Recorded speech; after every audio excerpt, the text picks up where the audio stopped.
こんにちは、作曲家ギタリスト黒沢大輔です。今回の動画はトゥーントラック社からリリースされておりますスーペリアドラマー3用の拡張ドラム音源 STX ヒットメーカーをレビューしていきたいと思います。こちらの音源は80年代のヒット曲のドラムサウンドを決定づけましたプロデューサーエンジニアでありますヒュー・パジャム氏がプロデュースした音源となっております。通常のアコースティックのロックドラムのサウンド以外にも当時を彷彿とさせる電子ドラム系の音もたくさん入っているということで、早速詳細を見ていきましょう。はい、それではヒットメーカーの読み込んだままのデフォルトの状態でドラムを鳴らしてみます。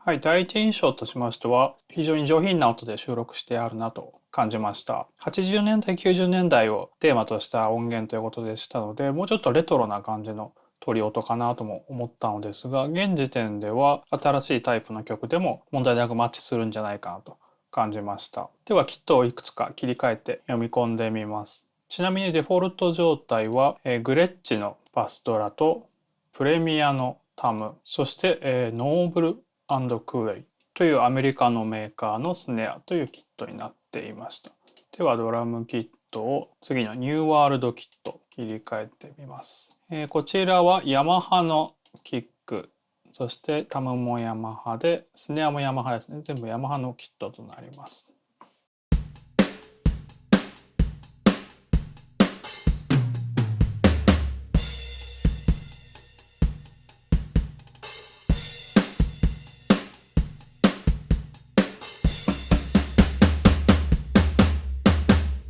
はい、先ほどよりアタックが強調された感じのサウンドになっています。続きましてはレッドホットセッションキット。はい、こちらはヤマハのレコーディングカスタムのバスドラムとタム、そしてドラムパラダイスヒットメーカーというスネアになっています。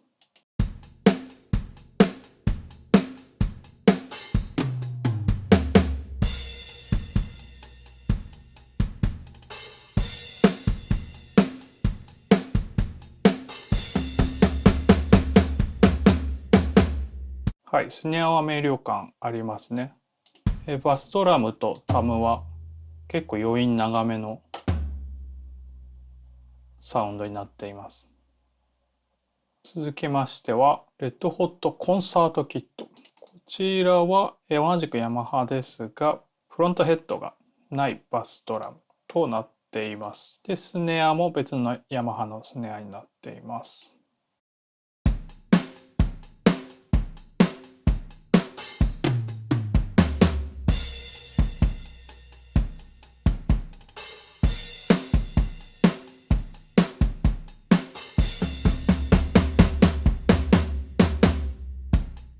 はい、フロットヘッドなしということで、もっとオープンなサウンドかなと思ったのですが、この画像を見る限り割としっかりミュートが入っているっぽいので、もし収録も同じような状態であれば、ミュートちゃんとされている感じのバスドラムなのかなと思います。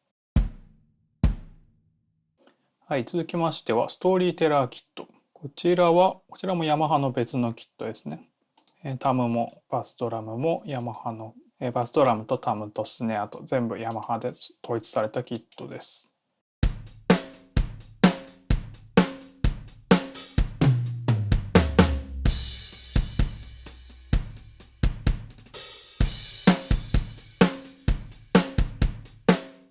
はい、続きまして、レゲエロックキット。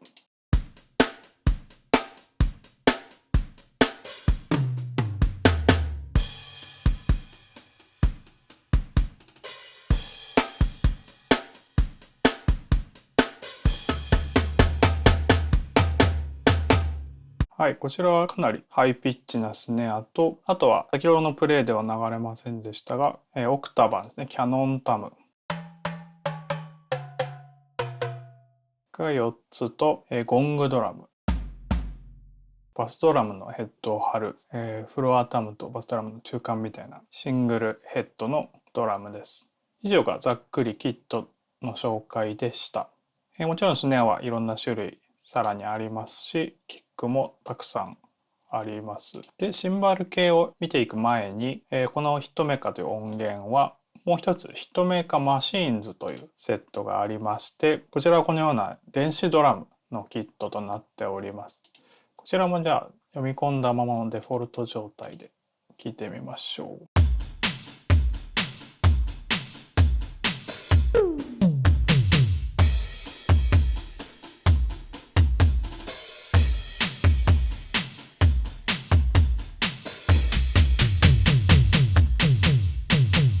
はい、こちらはいかにも80年代といった感じの電子ドラムの音ですね。SDS というのはシモンズドラムのことでしょうか。ではこちらもいくつかキットを読み込んで再生してみたいと思います。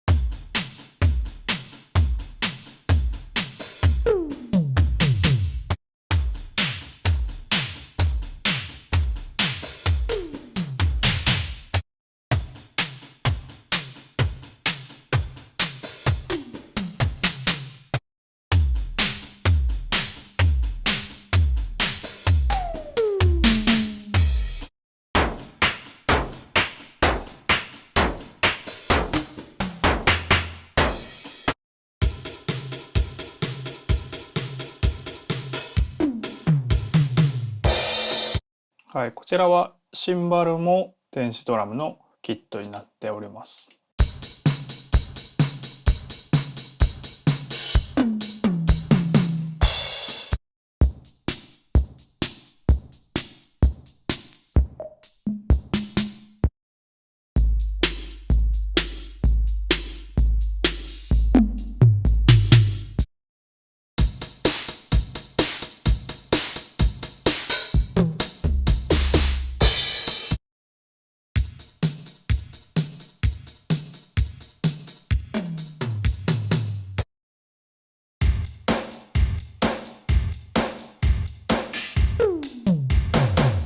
かなりの数が収録されておりますので、今のはごく一部ですが、この音源の固有のサウンドという意味では、こちらのヒットメーカーマシーンズの方がもしかしたら本領発揮と言えるかもしれませんね。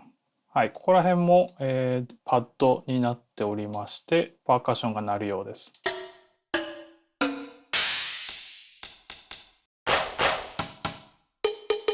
ではアコースティックドラムのヒットメーカーの方に戻りまして、シンバル系をちょっと見ていきたいと思います。まずはハイハットは14インチ、13インチ、15インチ、14というサイズが収録されておりまして、やはり割と綺麗系の上品な感じに叩いてるサンプルかなと思いました。特に13インチなんかはガシャガシャしすぎてなくて、キレがいいサウンドが得られるのかなと思います。こちら15インチで、ロックっぽい曲の場合は15とかの方が合うかもしれませんね。そして14です。続きましてはチャイナ系を聴いていきます。まずは左のチャイナ。で18インチ。こちらが22インチで、こちらが18インチです。そして右にも一つありまして、18インチのチャイナです。ではクラッシュ系はダーッと叩いていきたいと思います。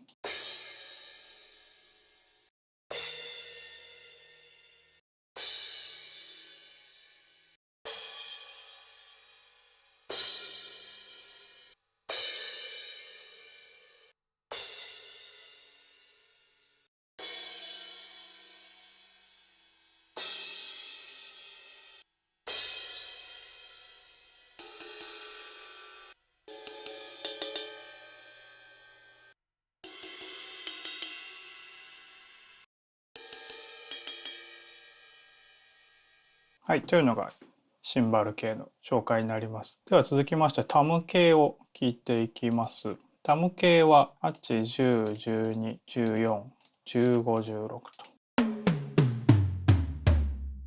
で、このプレミアのキットは、シングルヘッドになっています。だいたいどのキットも8から、だいたい16まで揃っているようです。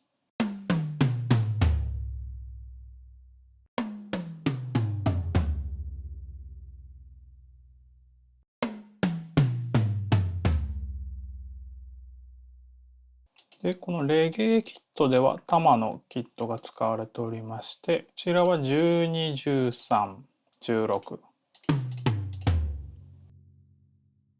いわゆる日本のリハーサルスタジオとかによくあるセットですね。で、ハイピッチのタムがない分、オクターバンが収録されていると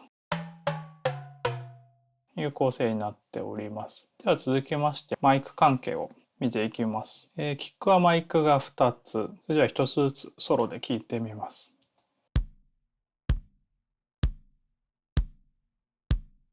では、キックオルトというチャンネル。はい、2つとも結構似たサウンドをしていますね。ですので通常のインアウトみたいな感じではなくて、オルタネイティブってことなんで、メインの代わりにこっちのオルトを使ったりとかっていうような使い方なのかなと思いました。ではスネアのダイナミックマイクのトップマイク。コンデンサーのトップマイク。そしてボトムマイク。そしてハットとタム系のオンマイクがありまして、オーバーヘッドまとめて聞いてみましょう。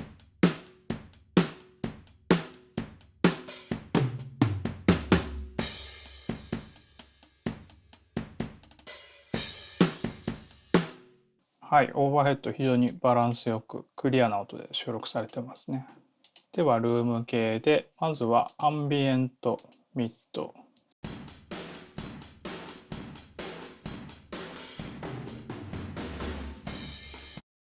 はい、こちらは天然ゲートリバーブというべきか、減衰早めのルームの音となってます。続きましてフロント LR。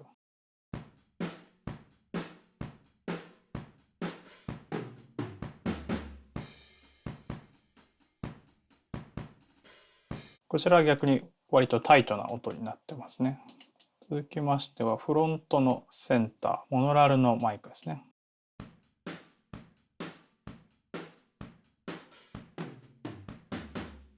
はい、歪ましたりとかするといい感じに混ざってくれそうですね。続きましてはリア。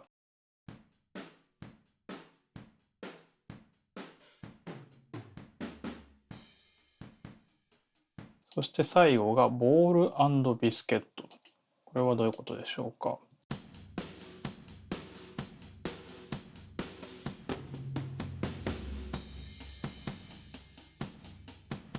はい、モノラルでかなりコンプがすでに効いている音のように感じました。以上がこの音源のマイクトラックになっています。やはりこのアンビエントミッドの混ぜ具合によって 80s っぽさっていうのを出せるのかなと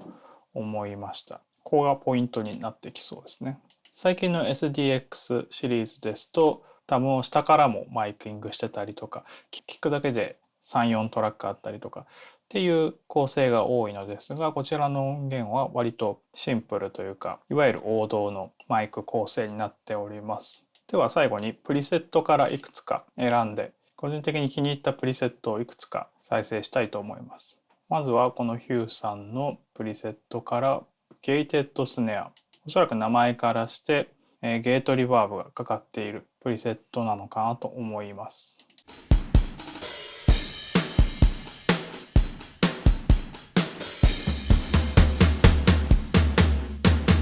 はい、スネアが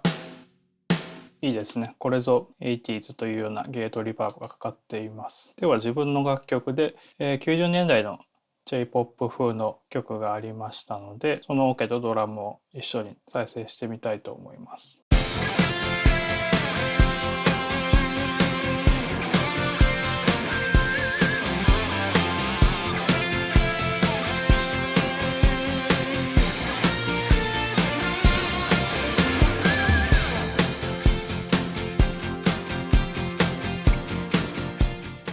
はい、いかがでしたでしょうか。80年代、90年代のドラムにフォーカスした音源かなと思っておりましたが、実際の取り音は非常にナチュラルで上品ですので、レトロ系のみならず現代的なサウンドにもマッチするんじゃないかなと思いました。特に昨今はシティポップというジャンルが再注目されているところでありますので、まさにそういったサウンドを取り入れたいという方にもうってつけなのではないでしょうか。それではレビューは以上になります。この動画がいいなと思っていただけましたら、高評価やチャンネル登録などをよろしくお願いいたします。ありがとうございました。